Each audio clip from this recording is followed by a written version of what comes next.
কি কি কাজ করলে কোরবানি অর্থহীন হয়ে যেতে পারে? কোরবানি অর্থহীন হয়ে যাওয়ার জন্য সবচেয়ে বড় যেই কাজটি হতে পারে সেটা হলো লৌকিকতার কারণে, আল্লাহর সন্তুষ্টি অর্জন ছাড়া অন্য কোনো কারণে যদি কোরবানি হয় তাহলে সেই কোরবানিটা অর্থহীন হয়ে যেতে পারে। কোরবানিটার সওয়াব পাওয়া থেকে আমরা বঞ্চিত হতে পারি। আল্লাহর কাছে এর কোনো বিনিময় আমাদের নাও থাকতে পারে যদি আমাদের ইখলাস না থাকে। কোরবানিতে ইখলাস খুব কমই থাকে। কোরবানিকে ঘিরে যদি আপনি বলেন সবচেয়ে বড় সতর্ক থাকার জায়গাটা কোনটা, তো আমি বলবো নিয়তকে খালিস করা। অন্য অনেক ইবাদত আছে, নামাজের ক্ষেত্রে আমরা আল্লাহর জন্য নামাজ পড়ি, সেখানে আসলে ইখলাসের অভাব এত বেশি থাকে না, কোরবানির মধ্যে ইখলাসের অভাব যত বেশি থাকে। মূলত কোরবানি এমন একটা ইবাদত যেখানে আল্লাহর উদ্দেশ্যে আমি পশু জবাই করছি, আবার পশুর গোশতটা আমার ঘরে তুলছি, অর্থাৎ ফিডব্যাকটা আমি পাচ্ছি। এরকম জায়গা যেখানে অর্থনৈতিক বা আর্থিক ইবাদত, সেই আর্থিক ইবাদতের ফিডব্যাক বা উপকারিতা যদি আমরা নিজেরা পাই, সেখানে ইখলাস ধরে রাখাটা আসলে কঠিন হয়। কোরবানিটা সেরকম একটা ইবাদত। এজন্য আমি কোরবানি কেন করছি এটা আগে ক্লিয়ার করতে হবে। আল্লাহ বলেছেন লা ইয়ানালাল্লাহু লুহুমুহা ওয়ালা দিমাউহা ওয়ালাকিন ইয়ানালুহু আত-তাকওয়া মিনকুম। কোরবানির পশুর গোশত, রক্ত কিছুই আল্লাহর কাছে যায় না। যেই চেতনা থেকে,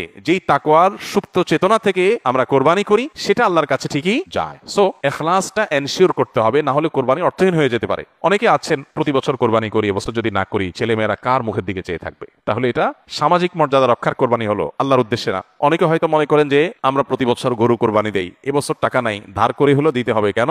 কারণ আমাদের মুখ থাকবে না, মান সম্মান থাকবে না যদি ছাগল দেই, মানুষ মনে করবে গরিব হয়ে গেছি। এই যে মানুষ কি মনে করবে সেই চিন্তা থেকে আমি গরু কোরবানি করলাম, অর্থহীন হয়ে যেতে পারে কোরবানি। ঠিক একইভাবে নতুন আত্মীয় হয়েছে, অন্যান্যবার কোরবানি করি বা না করি, এবার তো করতেই হবে, মেয়ে বিয়ে দিয়েছি, বিয়ের বাড়ির মেহমানরা আসবে, তারা জানবে, তো এবার কোরবানি না দিলে তো মুখ থাকে না। কোরবানি আমার উপরে আবশ্যক হয় না, তারপরে আমি কোরবানি করতেছি কেন?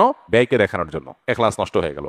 অনেকে আছেন যে কোরবানির মূল উদ্দেশ্য হয় হলো ফ্রেশ গোশত সংগ্রহ করা, এই সামাজিক মর্যাদা ইত্যাদি, এগুলোর কারণে কোরবানি সবচেয়ে বেশি অর্থহীন হয়ে যায়। এই জন্য কোরবানিকে সবচেয়ে বেশি আমাদের রিয়া বা লৌকিকতা থেকে মুক্ত রাখার চেষ্টা করতে হবে। হারাম অর্থ দিয়ে যদি কোরবানি করেন তাহলে সেটা অর্থহীন হয়ে যেতে পারে। আপনি দেখবেন কোরবানির ইবাদতটাতে এক অদ্ভুত দৃশ্য আমাদের দেশে দেখা যায়। যারা যত বেশি প্র্যাকটিসিং, তাদের কোরবানির পশুর সাইজ সাধারণত তত কম থাকে। আর যারা যত বেশি নামাজ কালাম কম পড়ে, ইসলাম থেকে যত দূরে, তাদের কোরবানির পশুর সাইজ তুলনামূলকভাবে তত বড় হয়। অদ্ভুত না ব্যাপারটা?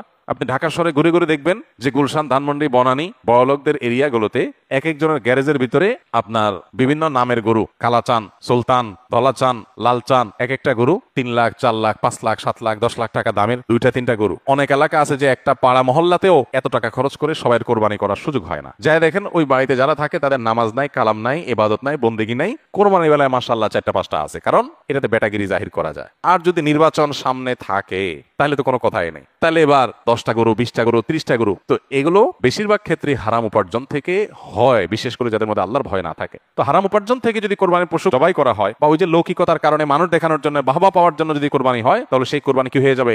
অর্থহীন হয়ে যেতে পারে। তৃতীয়ত